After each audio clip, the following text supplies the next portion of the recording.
আসসালামু আলাইকুম everyone, welcome to my new blog. আশা করছি সবাই ভালো আছেন।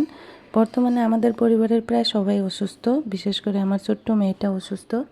তাই আজকেও আবারও ওকে নিয়ে একটু ডক্টরের ওখানে গেছিলাম। আজকে হাজব্যান্ডও সাথে আছে, তো আমাদেরকে আবার ঘরে রেখে অফিসে চলে গেছে।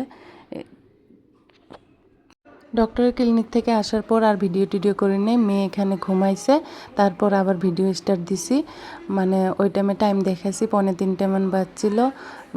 ছেলে স্কুল থেকে আসবে, তো ভাত বসে দিছি, স্কুল থেকে আসে খাবে গরম গরম। তারপর আমি এখানে কাঁঠাল ভাঙছি, কাঁঠালটা খাবো আমি।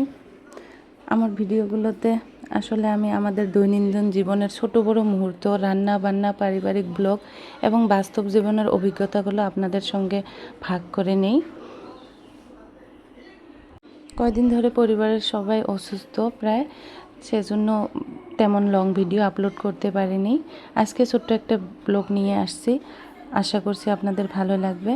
আপনাদের দোয়া ও ভালোবাসা আমাদের খুব প্রয়োজন। আশা করি খুব শীঘ্রই সবাই সুস্থ হয়ে যাবে ইনশাআল্লাহ। যদি আমার ভিডিওগুলো আপনাদের ভালো লাগে তাহলে ভিডিওটাতে লাইক দিবেন, আর যে যেখান থেকে দেখছেন, ইউটিউবে হলে সাবস্ক্রাইব করে দিবেন, আর ইনস্টাগ্রাম ফেসবুকে হলে ফলো করে দিবেন প্লিজ। দিয়ে আমার পাশেই থাকবেন বলে আশা করছি। আল্লাহ আপনাদের সবাইকে সুস্থ ও ভালো রাখুক, সেটাই দোয়া করি সব সময়। এই কাঁঠালগুলো আমি খাচ্ছিলাম ফার্স্ট টাইম, এমন করে চিড়া দিয়ে দুধ দিয়ে কাঁঠাল খাচ্ছি। ভাবছি দেখি কেমন লাগে, ভালোই লাগছিল, কিন্তু কাঁঠাল আসলে আমার পেটে হয়নি। তারপর একটু গ্যাস হয়েছিল, গ্যাসের ট্যাবলেট খায় ঠিক হয়ে গেছে। বর্তমান সবাই প্রায় অসুস্থ, খালি আমি আল্লাহর রহমতে একটু ঠিক আছি। ওদেরকে দেখাশোনা করি, আমার কিছু হলে তো ওদের বা কী হবে আল্লাহ জানে। মানে ছেলে মেয়ের অসুখ হলে তো আরও বেশি, মানে রাতে ঘুম হয় না। বাচ্চা ছেলে তো মেডিসিনও খাইতে চায় না, খুব কষ্ট বাচ্চার বেমার হলে। আসলে বাচ্চার বেমার হলে এরকম লাগে যে আমারে হোক, তাও বাচ্চা ভালো থাক, কিন্তু আবার আমার হলে আবার ওদেরকে কে দেখবে, ওটাও তো মানে আমাদের একলাই সংসার, তো এক গ্লাস পানি দেওয়ারও মানুষ নাই, এমন অবস্থা। তো নিজের খেয়ালও রাখতে হয়, কিন্তু এখন ঘুম টুম বেশি হয়ই না, এরকম অবস্থা। তারপর ছেলে স্কুল থেকে আসার পর ভাত দিছি খাইতে, খাইলো। তারপর আমি রুম টুমগুলো ঠিক করলাম, মানে সকালে তো এমনি থুয়ে গেছিলাম, একটু মশারি টশারি একটু উঠায়ে থুয়ে গেছিলাম ডক্টরের ওখানে।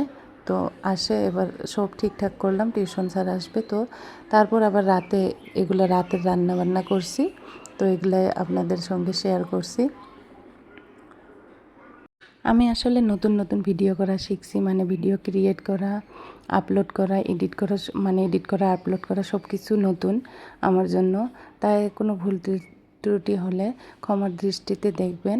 আমার ভিডিওগুলো ভালো লাগলে প্লিজ আবারও বলছি, ভিডিওটাতে লাইক দিবেন, চ্যানেলটাকে ফলো করবেন, সাবস্ক্রাইব করবেন।